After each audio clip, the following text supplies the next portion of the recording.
सामाईन मुकर्रम, आप तमाम लोगों ने पार्लियामेंट की परसों की तकारीरें सुनी होंगी जो वंदे मातरम पर बहसें छिड़ी थी, और हमारे कायदीन ने और हमारे अहबाब ने इस पर मुदल्लल बात की है। सवाल असल ये है कि वंदे मातरम हमें क्यों नहीं पढ़ना चाहिए, मेरे लिए क्यों नाजायज है, उसकी तरफ हम थोड़ी सी रोशनी डालेंगे।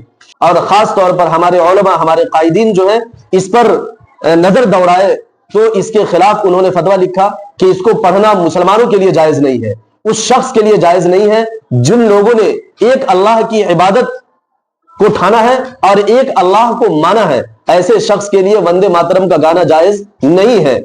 सवाल यह पैदा होता है कि आखिर क्यों बड़े बड़े मुफ्तियान कराम ने इसके खिलाफ फतवा दिया है। इसी तरीके से इस्लामिक यूनिवर्सिटियां जो दारुल उलूम देवबंद है, नदवतुल उलमा है, या इस तरीके की और भी मराकिज है, उन लोगों ने फतवा दिया है कि इसका पढ़ना जायज नहीं है। लेकिन वजह क्या है, मैं उस वंदे मातरम के पूरे शेर का मैं आपके सामने तर्जमा करता हूं, फिर उसके बाद आपको शरई तौर पर रहनुमाई करने की मैं कोशिश करता हूं कि आखिर हमें क्यों नहीं पढ़ना चाहिए। पहले इसका तर्जमा देखिए, मैं वो इबारत नहीं पढ़ूंगा, सिर्फ उसका तर्जमा मैं करता हूं।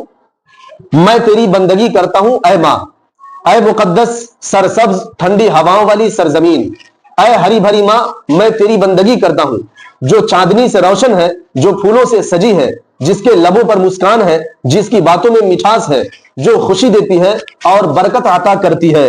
इसको भी याद रखिए, जो खुशी देती है और बरकत अता करती है। ऐ मां मैं तेरी बंदगी करता हूं, जिसके करोड़ों गले नगमा पढ़ते हैं, जिसके करोड़ों हाथों में ताकत है, जिसके करोड़ों बाजू दुश्मन को पाश पाश करने वाले हैं, जो पाक है, बेदाग है, बावकार है। ऐ मां मैं तेरी बंदगी करता हूं। यहां से अब सवाल यह पैदा होता है, लफ्ज़ वंदे मातरम हम कहते हैं ना, वंदे के माने आते हैं इबादत करना, बंदगी करना।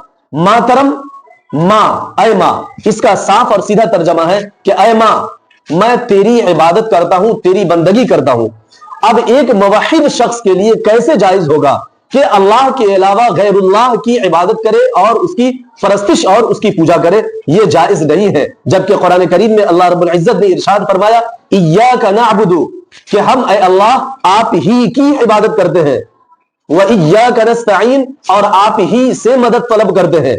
इसका ये जो लफ्ज ही आता है ना कि हम आप ही की इबादत करते हैं, आप ही से मदद तलब करते हैं, इसका साफ और सीधा मतलब यह है कि हम आपके अलावा किसी की इबादत नहीं करते और ना किसी से मदद तलब करते हैं।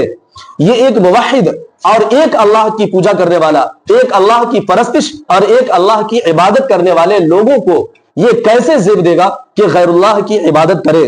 और फिर उसके बाद हमारा संविधान, हमारा कानून हमें इजाजत नहीं देता कि आप वो बातें कहें जो बातें आपकी शरीयत में जायज नहीं है, क्योंकि संविधान के अंदर यह आता है कि आप अपनी शरीयत और अपने मजहब पर अमल कर सकते हैं। तो जाहिर है हमारा मजहब यह बताता है कि सिर्फ एक अल्लाह की इबादत की जाएगी, गैरुल्लाह की इबादत हम नहीं कर सकते। और यहां हिंदुस्तान की सरजमीन को और हिंदुस्तान इस मुल्क को कहा जाता है मां, यानी देवी देवता, कि ये हमारा देवता है, ये हमारी देवी है और हम इसकी इबादत करते हैं, हम इसके सामने झुकते हैं, नस्त मस्तक होते हैं। ये हमारे लिए जायज नहीं हो सकता है। जनाब नबी करीम सल्लल्लाहु अलैहि वसल्लम ने इरशाद फरमाया, ला तजूजुल इबादा लिगैरिल्लाह, कि अल्लाह के अलावा की इबादत करना जायज नहीं है। लिहाजा अगर हम वंदे मातरम नहीं पढ़े तो हमारे ऊपर थोपा ना जाए, और आप पढ़े तो हम आपको मना भी नहीं कर सकते हैं, बल्कि आपके पढ़ने के साथ हम खड़े हैं। आप पढ़िए, मैं आपके साथ हूं, लेकिन मुझ पर जबरदस्ती थोपा जाए यह हमारे लिए मुनासिब नहीं है, क्योंकि हम एक अल्लाह की इबादत करने वाले हैं और अल्लाह की इबादत जो करेगा बंदा वो फिर किसी गैरुल्लाह की इबादत नहीं कर सकता। अगर वो अल्लाह के अलावा किसी गैर की भी इबादत करता है, ऐसा शख्स मुवहिद नहीं हो सकता, ऐसा शख्स मुशरिक है, जिसके लिए जायज नहीं है। सवाल पैदा होता है कि फिर मुसलमान क्या पढ़े? आप सारे जहां से अच्छा हिंदू सीता हमारा पढ़िए।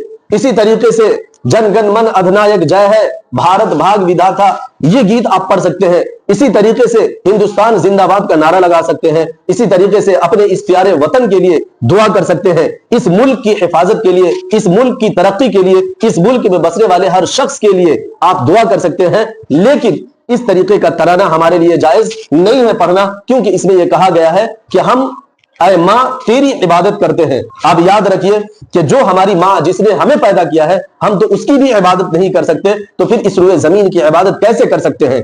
ہم اپنے اس پیارے ملک سے محبت کریں گے، اس کے اوپر کوئی آنچ اٹھائے گا تو اس کی آنکھ نکالنے کا ہم کام کریں گے، لیکن اس زمین کی عبادت کریں مجھ سے یہ نہیں ہو سکے گا۔ اس زمین پر جھک کر ہم اللہ کی عبادت کریں گے، ہمیں وضو کی ضرورت پڑے گی، اس مٹی سے تیمم تو ہم کر سکتے ہیں، لیکن اس مٹی کو اپنا خدا نہیں مان سکتے اور نہ اس کی عبادت کر سکتے ہیں، اس لیے ہمارے لیے یہ پڑھنا جائز نہیں۔